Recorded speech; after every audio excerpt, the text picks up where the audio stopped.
Itagat ko ganjitab kolenjin ketestai ak tetutiet nebo Kass Mashinani neitun agenge kong'ete studio nebo Kass TV. Kakobor emetabkei kebeberta nebo kapkirwok anan judiciary kotinygei ak kit nekamwa kole kikotestai kong'emchi kainet alake eng okiliek cheboisie eng kapkirwok mising ko okiliot nenaat mising eng emetab Kenya notok ko Amenasir Abdullahi. Ole kamwa ng'ololindetab kapkirwok notok ko Paul Ndemo kole magat eng senior counsel notok ko Amenasir Abdullahi kotonon logoiwek chotok chekotestai komwaite kapkirwok ako koito angot komite baornatet komagat komonggei ako koito eng kibagengeitab Judicial Service Commission asikeib kakwautik chekimen. Ole kamwa kole manyalu eng Amenasir kotestai kong'emchi kainet kirwok cheboisie eng kapkirwok kondochin kirwokindet neo notok ko Chief Justice kobate angot ko iman logoiwek chotok kotestai komwa ine komagat komonggei ako koito baornatet asikeib kakwautik chemokotin eng kibagengeitab Judicial Service Commission ole kakon kateunet kole imuch koba kapkirwok asikeipchi kakwautik Amenasir Abdullahi kotinygei ak logoiwek chotok kikotestai komwa eng oret notok nebo social media. So I wish to issue a statement touching on the persistent attacks on the judiciary.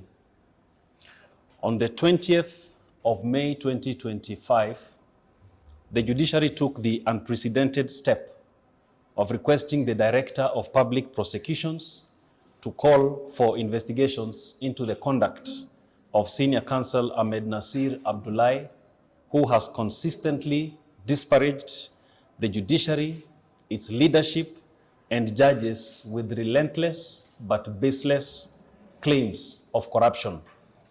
Through a series of social media posts over the past months, he has made sensational allegations of judicial corruption, but he has declined to name the concerned judges, nor to table a formal complaint with evidence to the Judicial Service Commission or other law enforcement agencies. As an institution, we have numerously stated, and I wish to reiterate here, that we are open to scrutiny and are willing to be held to account.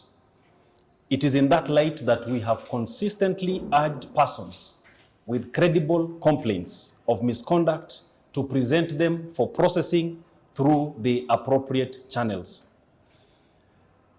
Despite these calls, Senior Counsel Amenasir has resorted to a campaign to disparage the judiciary, its leadership, and senior judges without making any formal complaint, leading us to conclude that he does not have any credible information and is simply besmirching the reputation of the judiciary and its leadership for his own undisclosed ends.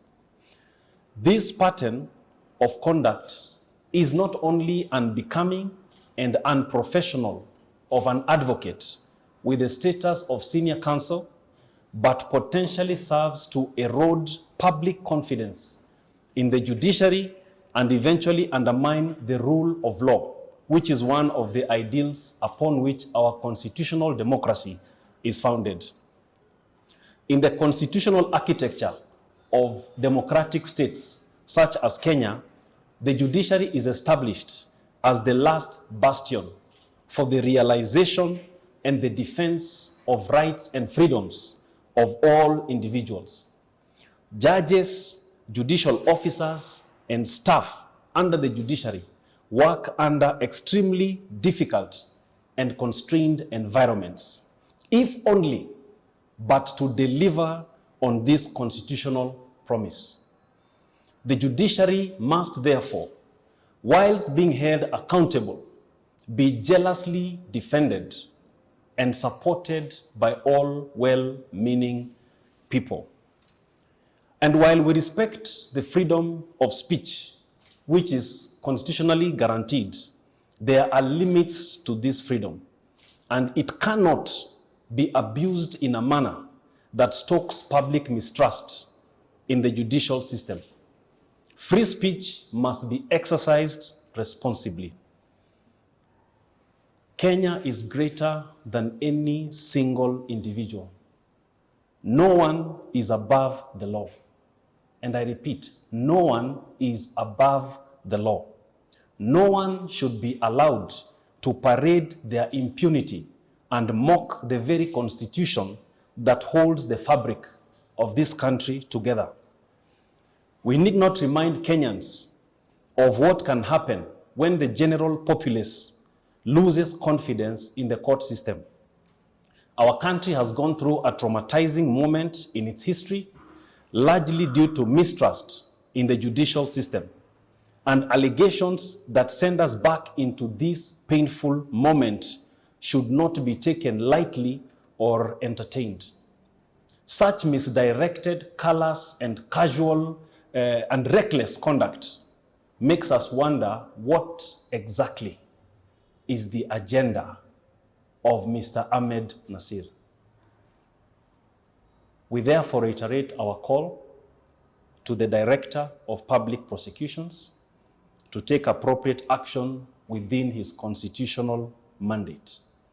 We also urge the leadership of the Law Society of Kenya and the Senior Counsel Bar to take such measures as are within their respective mandates to bring discipline and order among its members, and specifically Senior Counsel Ahmed Nasir, and also restore the dignity of the bar and the legal profession.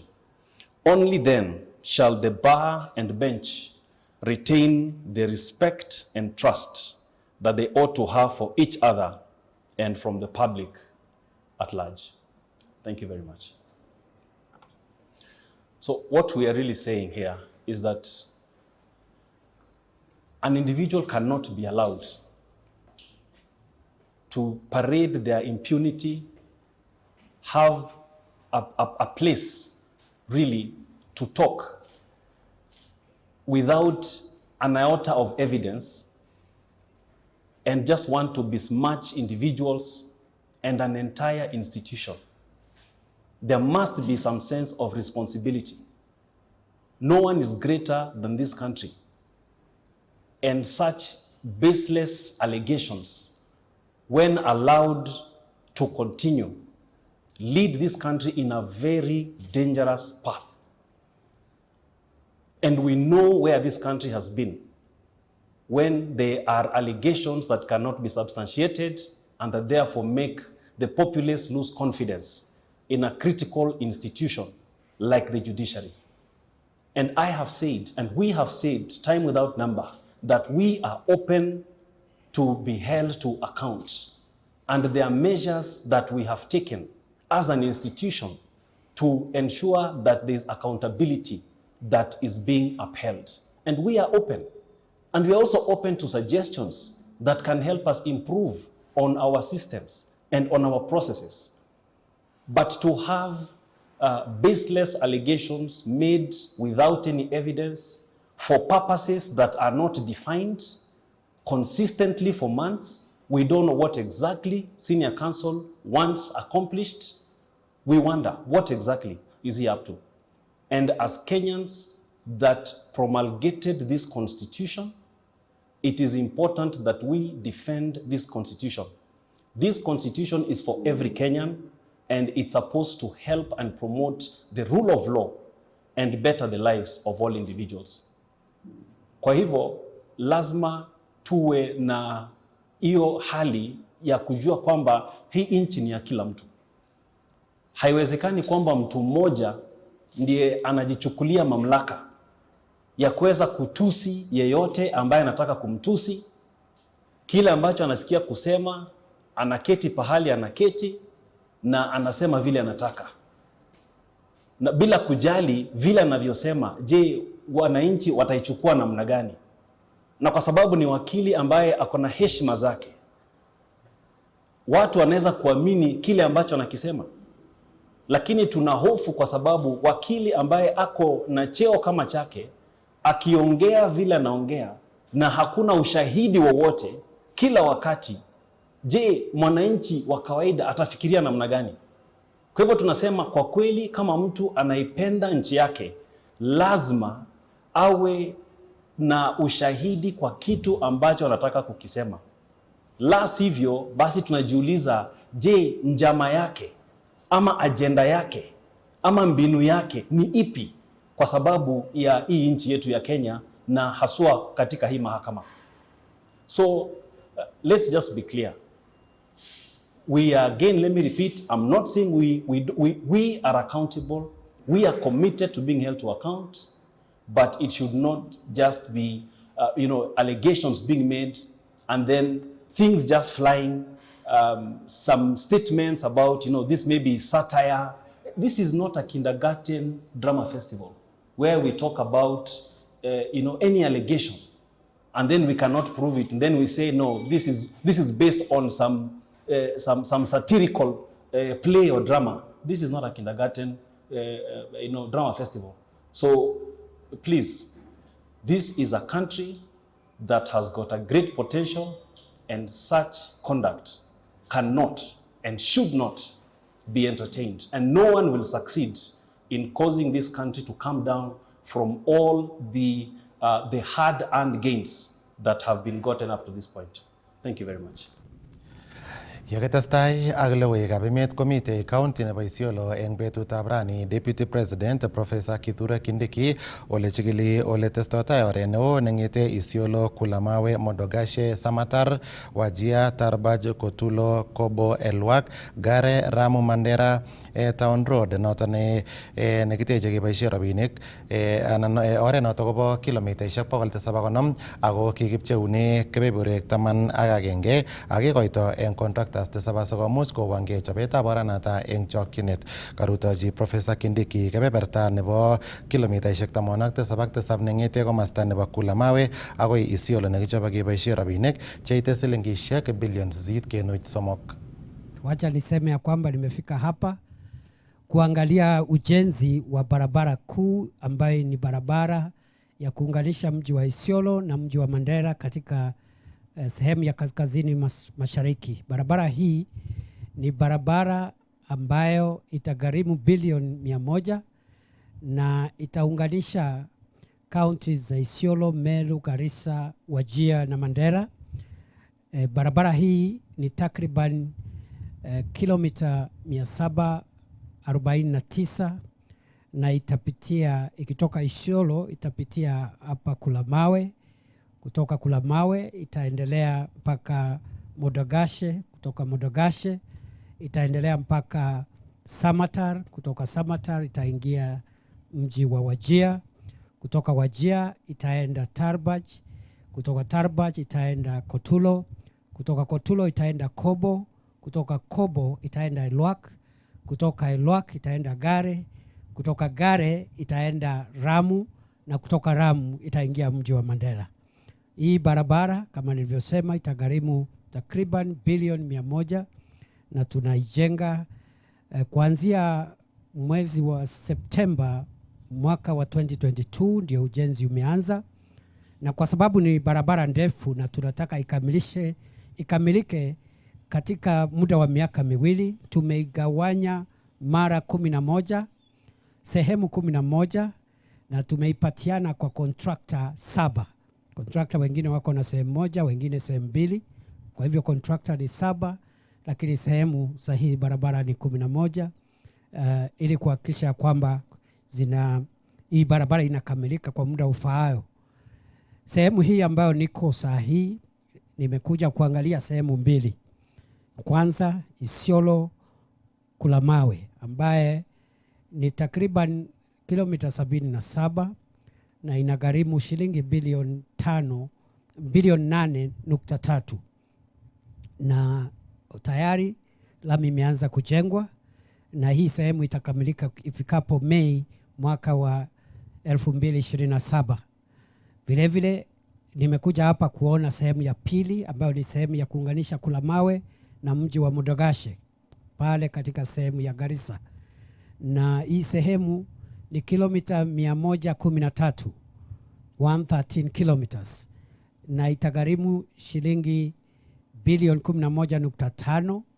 Iko na contractor tofauti sehemu hiyo, na vile vile rami imeanza kuwekwa na nitarudi baada ya miezi 3 ili nihakikisha kwamba kazi inaendelea kama vile imepangwa. Contractor ameniambia baada ya miezi mitatu atakuwa ameongeza katika sehemu hii ya Isiolo Kulamawe kilomita mpya 15. Kwa hivyo nitakuja kuangalia Agosti, alafu tutaendelea hivyo mpaka tukamilishe, sio sehemu hii peke yake, lakini sehemu zote, na barabara ikikamilika rais atakuja kuifungua katika wakati huo. So kazi yangu ni kuhakikisha kwamba hii tunaendelea vizuri. Nimeongea na contractor, nimeongea na jamii ya hapa, nafikiri kila kitu inaendelea vizuri. Nimesema ya kwamba barabara hii itaboresha usalama, pia itaboresha uchumi wa sehemu hii ambao kwa muda mingi imebaki nyuma kwa sababu ya kukosa miundo msingi sana sana ya barabara, lakini vile vile miundo msingi ya stima na network ya simu ama miundo msingi wa simu. Kwa hivyo hii barabara itatusaidia kumaliza uhalifu na kupunguza visa vya uhalifu, aidha wizi wa ng'ombe ama ile maneno ya ugaidi ambao walikuwa wanatega mabomu katika barabara ya ardhi. Sasa hii lami itaangamiza hiyo utumizi wa barabara kwa njia hiyo na magaidi ambao wameumiza watu kwa siku nyingi. Kwa hivyo vile vile tunaekeza katika sehemu hii katika mambo ya stima.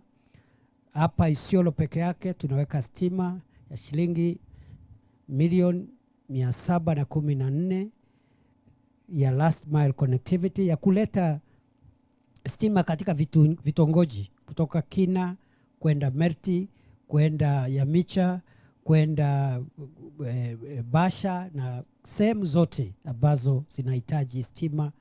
Na vile vile tunajenga kiwanda ya stima ya sola ya shilingi milioni 365 pale Merti, na vile vile tuko na mpango wa kujenga sehemu 19 za simu ama mast ya kupokea simu ili tuimarishe usalama na tuimarishe uchumi wa sehemu hii. Kwa hivyo nimefurahi vile nimefika hapa, nitarudi siku ingine, na mimi niko na imani ya kwamba barabara hii itafungua uchumi wetu, itaimarisha usalama na itaunganisha sehemu hii ya kaskazini ya Kenya na sehemu zingine za Kenya ili nchi yetu iwe na ustawi ambao umesawazisha sehemu zote. Nimalizie kwa kusema mradi huu wa barabara hii ndio mradi wa barabara mkubwa zaidi kuwahi kujengwa katika nchi yetu ya Kenya. One road project, the longest in the history of our country. Na nimefurahi sana timu yetu ya security iko hapa na wale wafanyikazi wengine wa serikali wako hapa. Tumewaagiza ya kwamba wahakikishe ya kwamba kuna uhusiano mwema baina ya jamii za hapa na contractor ili tuhakikishe kwamba vijana wamepata kazi na masuala ambayo yanatokea yanasuluhishwa kwa njia ya amani. Asanteni sana. Have a good day. Tesetai ak tuyet department committee noton nebo finance eng bunge nebo National Assembly eng komasta nebo South Sea eng taonitab Nairobi, ole tesetai koibe kerutik chebo biikab emet kotinygei ak chobetab budget nebo kenyini, mising ko eng tetutik chemitei eng ngatutiet nebo Finance Bill 2025 noton netetat kengalale ak kesirto eng bunge nebo National Assembly kokimache kewektagei komosata bo The Age Convention Center eng South Sea asikepchiit ngalalutik che tesetai eng nguni. Then we retain this one. And what it does as well, as much as there's a tax expenditure element, is that the more you have people consuming this kind of power, then we also reduce our bill in terms of importing petroleum products. I'll move next. In terms of page 21, there's a proposal to delete another exemption there. This is for raw materials that are used to manufacture passenger motor vehicles, as well as locally manufactured passenger motor vehicles. So in this case, we are looking at from a manufacturing sector perspective. We do know this sector has been facing a lot of challenges, currently contributing at about 7% of the GDP, while we do have a target of 15%. This has been there for many years. We are all trying to work towards this, but we do agree in this country, if you look at what's happening, for instance, Isuzu, they have a huge, huge plant here. They are manufacturing a lot of buses, and you can also see them in our roads. So this is an area that I think is key in encouraging the manufacturing sector and ensuring that we actually ensure a growth as opposed to just declining like what has been happening. And we know if we do away the exemptions, the cost of these vehicles go up. So currently people import a lot of vehicles from Japan and other countries, UK and all that, because the cost of locally manufactured vehicles is still very high. So doing this will actually even make it even more punitive to acquire locally manufactured vehicles. Then the next one is point number 20, and we've brought together a number of, again, proposed exemptions, deletion of exemptions. One on supply of electric bicycles, supply of solar and lithium batteries, supply of electric buses. Now, here our concern is on the predictability and the consistency of the VAT status of these items. Just the other day, we saw that there's a bit of growth, and we have seen a bit of players who have actually set up plants in Kenya to assemble these vehicles. For instance, the buses that we are seeing on our roads, we are now seeing other more, vehicles that are using electricity as a source of power coming in our roads. We have the issue of electric bicycles. We are seeing a lot of people delivering food using the app that we have, using electric bicycles. So it's still a very new phenomenon in this country, and it is in the best interest to give them time to grow to a level where we actually they're able to compete with the traditional industries. And what this does is that in the long term, if we do have more and more buses and people using, electric vehicles, then we have a reduction in our consumption of petroleum products. And we do know that is our heaviest burden in terms of the foreign exchange, usage in this country. We do spend a lot when we're importing this. So if we encourage this industry and we have more people using this, then the ripple effect is that we do have a benefit from that perspective. Then the next point is on page 2022, point number 21. So this is again linked with the direct tax proposals on the VAT rate. What we say, we noted that in the medium-term revenue strategy, there's a proposal to reduce the rate from the current 16%, to 14%, eventually. And we are also aware there are studies that have been taking place on this matter. So our ask is the committee to consider and to also put the National Treasury to task to explain the status of those studies so that we see a reduction of the rate to 15% and eventually to 14%, which would be a very good incentive and encourage consumption in the economy. Then the next point is on withholding VAT. Now, here, there are two ways we are looking at this. The issue of e-teams, because now we have e-teams, which is every taxpayer who is registered should actually have an e-teams device or at least be registered for e-teams. KRA has 100% visibility of all VAT registered taxpayers in this country. They also have visibility of all the invoices that you raise. So the whole spirit, because withholding VAT, one of the things that was meant to, to cure was people were hiding. There was no way of getting to know people who are actually charging VAT. People who charge VAT, get the money and pocket. But now you can't do that because there's a system that is able to identify that.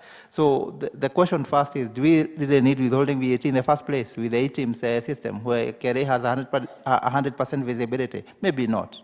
And that is our ask, number one, that you consider repealing the entire requirement of withholding VAT because it's just an additional burden, which is not necessary at the moment because of the visibility. If not that, we're asking that you actually allow taxpayers, because there are those taxpayers who have perpetual withholding VAT credits to actually seek to seek for an exemption from that, so that we actually ensure that they safeguard their cash flow. Then I'll move to the next point in the interest of time. Then there's a provision, that is page 23, point number 23. This is on the general penalty that is available. What we have noted is at the moment we have a penalty of 1 million shillings where there's no other penalty provided in the law. Now, this has been used a lot by KRA, and at times it's to the disadvantage of many taxpayers. So for instance, if you think of the supermarkets, the quick restaurants that we have all over this town, what they do is that they'll just come and get a receipt from you. And if there was a delay in the submission of that, because it does happen, either because there was internet outage or there was a delay in all that, they will actually just check your submissions for the day, and they'll tell you, we bought this, and we cannot identify this in what you have submitted. So, and you'll be liable to the penalty of the 1 million. So it's actually being misused in the economy. So our proposal is that you reduce this to 100,000, because it still, becomes it still deters business from doing anything that is not in line with the law, but it doesn't overburden businesses, and also, gives the KRA a chance of just harassing taxpayers. And with that, I will get you to the last point and invite FCPA Kwaka to take you through the issue of VAT special table, which is also another menace. Thank you. Honorable Chair and members, the issue of special table has been in the media. And the Honorable Chair is aware that last week it was a topical issue at the ISPAC 42nd conference in Mombasa. And what we are proposing is very simple.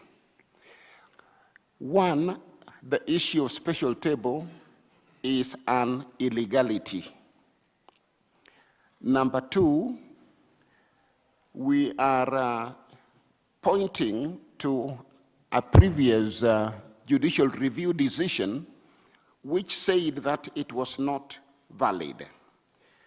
Number three element, Chair, is that the fact that somebody is doing nil returns is not a crime to do a nil return.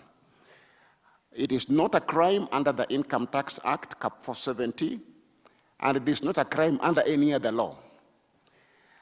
So when people are being taken through this special table element, which prevents them from doing business, we could actually be hurting ourselves. And Chair, we have the whole area of reverse invoicing, which is usable by KRA to partially resolve the issue of people who are buying goods and then being stopped from fulfilling their requirement under this special table thing.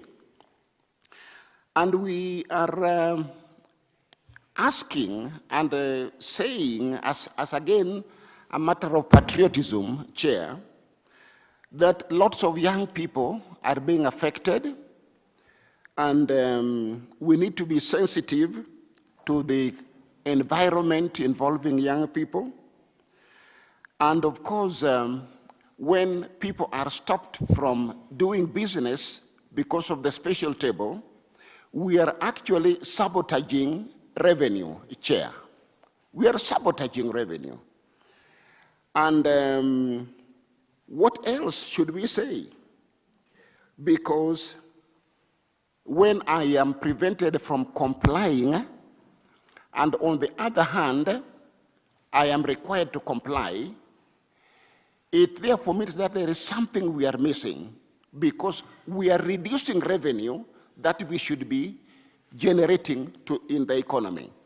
And Chair, I wanted to mention that ISPAC will be providing a proposed wording and amendment to the PTA Act to be able to accommodate that thinking for your kind consideration, and also checking with any other body that needs to check. Thank you. Thank you, Honorable Chair. I did make a commitment to you at ISPAC last week that I'll follow up with the Kenya Revenue Authority. So we had a meeting with the Commissioner General on, was it on Saturday? Yes, on Saturday. And we did raise the issue of a special table. And there was commitment from the authority side to gazette regulations on how that process is being undertaken, and also do more taxpayer education about the issue of VAT. However, checking the performance of VAT, apart from corporation tax, VAT is the only other vote head that grew by more than 10%, comparing the same period this year and the same period the previous year. And so the challenge with this special table is that it is bringing unnecessary burden to some already compliant taxpayers. However, numbers are showing that they actually have helped to track missing traders and who have not been filing VAT returns and not paying the equal share of VAT. So the question is about how do we balance between now burdening already those that are compliant and ensuring that all the others that should be paying VAT and are not paying are actually brought to the to be able to pay. Correct, Chair. And also to try and mitigate the point that some people involved with the system have used special table for rent-seeking behavior. And that is something that we are bold enough to say. And so instead of preventing revenue from coming to the exchequer, why don't we clean up this thing? And thank you, Chair, for taking it up. You did promise it last week, and I'm happy you have done so.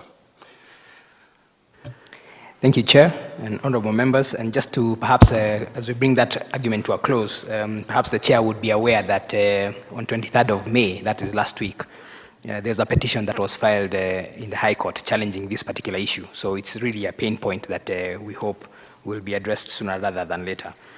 So, Chair, allow me to just quickly go through the excess duty proposals, and that's item number 25 on the clause 38.